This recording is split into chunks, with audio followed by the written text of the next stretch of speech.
বাবা কি হয়েছে? বাবা মানে পৃথিবীর বুকে সবচাইতে নিরাপদ জায়গা।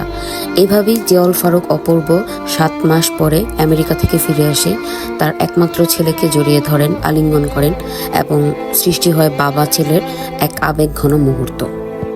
তবে বাবা ছেলের এই সুন্দর মুহূর্তকে পুঁজি করে কিছু কিছু মিডিয়া এইটা প্রচার করতে শুরু করে যে জিয়াউল ফারুক অপূর্বর ছেলে একা একাই কষ্ট করে দাদা দাদুর কাছে বড় হচ্ছেন, তাকে নাকি তার মা এবং বাবা কেউই দেখাশোনা করে না, যেটা সম্পূর্ণ একটি মন গড়া এবং বানোয়াট কথা। নাজিয়া হাসান একজন চমৎকার মানুষ, একজন সাহসী নারী এবং মা।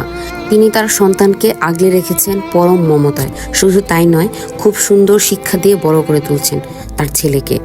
অপূর্বর ছেলে আয়াস তার মায়ের সাথেই থাকে এবং মাঝে মাঝে সে তার দাদু বাড়িতে যায়, তার বাবার সঙ্গে দেখা করে।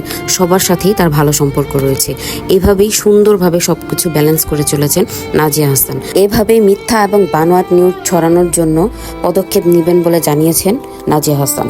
Thanks for watching.